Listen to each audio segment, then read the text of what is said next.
সবার প্রতি রইল আন্তরিক শুভেচ্ছা অভিনন্দন। আর যে যেখান থেকে ভিডিওটা দেখছো কেউ লাইক করবে না, শেয়ার করবে না, কমেন্ট করবে না। আর তোমাদের একটা বাস্তব চিন্তার কথা বলছি, আমরা যারা আছি অনেক নিজের ঘরের বউ, তো বউকে মূল্যায়ন করি না, বউকে ভালোবাসি না, বউকে কোনো সম্মান করি না। কারণ আমার চলার পথে গেলে বউকেও ভালোবাসতে হবে, সম্মান করতে হবে।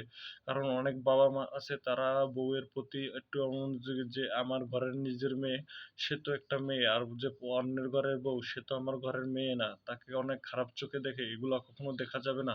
কারণ আমি যদি আমার বাবা মাকে ভালোবাসি, আমি যদি আমার বউকে ভালোবাসি, তাই তো আমার ছেলে মেয়ে আমাকে ভালোবাসবে। আর আমি যদি আমার বউর সাথে বা আমার বাবা মা আমার সাথে খারাপ আচরণ করি, তাহলে হয়তো আমার সাথে আমার বউ আমার অন্যরা আমার সাথে খারাপ আচরণ করবে।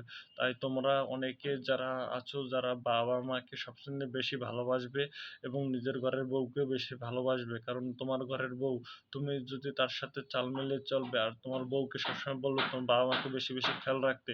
কারণ এই তোমার বাবা মা হলো তোমার সন্তান। তোমার বাবা মাকে যেভাবে তুমি ভালোবাসো, তোমার এই সন্তানকে যেভাবে ভালোবাসো, তোমার বাবা মাকে তেমনি ভালোবাসবে। আর বাবা মার পাশে থাকবে সবসময়, বাবা মাকে সবসময় স্নেহ ভক্তি করবে। আর বাবা মাকে বেশি বেশি সম্মান করবে। আর চলার পথে চলতে গেলে, যে কোনো কিছু কাজ করতে গেলে বাবা মাকে দিক নির্দেশনা দিবে এবং পরিবারকে সবসময় ভালোবাসবে। আর পরিবারকে যদি সবসময় ভালোবাসতে পারবো, তাহলে দেশকে ভালোবাসতে পারবে।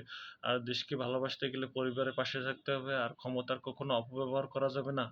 আর বাস্তব প্রেক্ষাপটে দেখা যায় আমরা অনেক সময় মানুষের সাথে খারাপ আচরণ করি, অহিংসা, প্রতিহিংসা এবং দ্বন্দ্ব, এবং মানুষ চিরস্থায়ী না, মানুষ বাঁচে তার কর্মের মাধ্যমে, বয়সের মধ্যে নয়। এবং তাই সবসময় আমরা বেশি বেশি বাবা মাকে এবং পরিবারকে সবসময় বেশি বেশি ভালোবাসবো। আর আমার বউ, আমার বাবা মাকে সবসময় বেশি বেশি ভালোবাসবো, আমার সংসার সবাইকে ভালোবাসবো। আর আমার পৃথিবীতে সকল জীব আছে, সকল জীবকে ভালোবাসবো। কারণ জীবকে সেবা করলে ঈশ্বরকে সেবা করা হয়। তাই স্বয়ং সৃষ্টিকর্তা বলেছে যে পরিবারকে ভালোবাসো, তাইলে হয়তো মানব জীবনকে ভালোবাসা হবে। আর মানব জীবনকে যদি তুমি ভালোবাসতে পারবা, তাহলে স্বয়ং সৃষ্টিকর্তাকে ভালোবাসা যায়। স্বয়ং সৃষ্টিকর্তাই মানুষের মধ্যে বিরাজমান, তিনি সবকিছু সৃষ্টির চেষ্টা।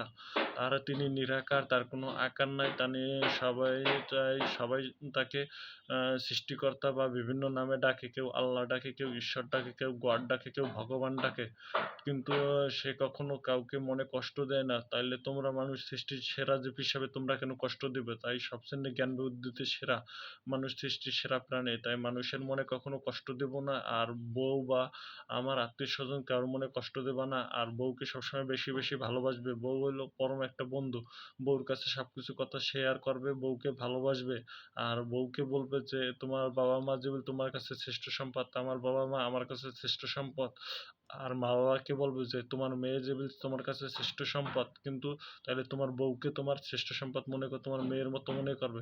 আর তুমি যদি তোমার বউকে তোমার মেয়ের মতো মনে করতে পারো, তাহলে তোমার বউ তোমার মাকে তোমার মেয়ের মা বলে মনে করবে। আর মার জন্য মনে করতে গেলে তাইলে তার মধ্যে একটা অনেক বাধা বিপত্তি আসবে, ঝড় তুফান আসবে। তাই সবসময় বাবা মাকে ভালোবাসবে এবং বউকে ভালোবাসবে এবং পরিবারকে ভালোবাসবে।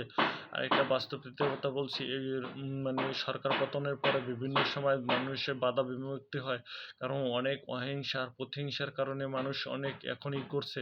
আর এগুলো কখনো করা যাবে না। কারণ আমি যদি আজকে ক্ষমতার অপব্যবহার করি, আমি যদি মানুষকে মূল্যায়ন নাই করি, তাইলে মানুষ হয়তো আমাকে মূল্যায়ন করবে না। তাই মানুষকে সবসময় বেশি বেশি ভালোবাসতে হবে।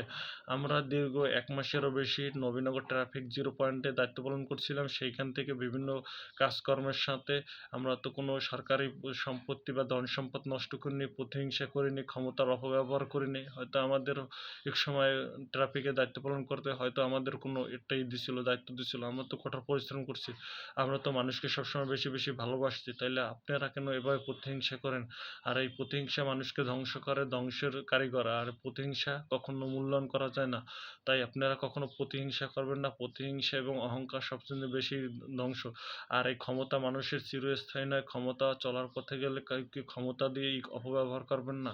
কারণ আপনি যদি আজকে আমাকে ক্ষমতার অপব্যবহার করেন, হয়তো আমারও আছে, বাবারও বাবা আছে। তাই আপনারা সবসময় ক্ষমতাকে কখনো অপব্যবহার করবেন না। আর ক্ষমতা সবসময় কেউ চিরস্থায়ী না। আর ক্ষমতা সবসময় কাছের বন্ধু।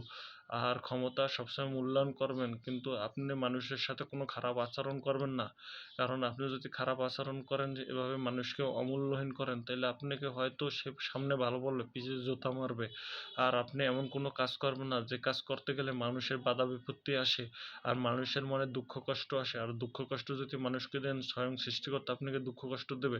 কারণ এই পৃথিবীতে যতই প্রাণী আছে, সকলের মধ্যে দুঃখ কষ্ট আনন্দ বেদনা ঝড় তুফান সবই আছে। তাই মানুষকে বেশি বেশি মূল্যায়ন করতে হবে, মানুষকে ভালোবাসতে হবে, মা বাবাকে ভালোবাসতে হবে। আর সবার প্রতি রইল আন্তরিক শুভেচ্ছা অভিনন্দন। জয় বাংলা।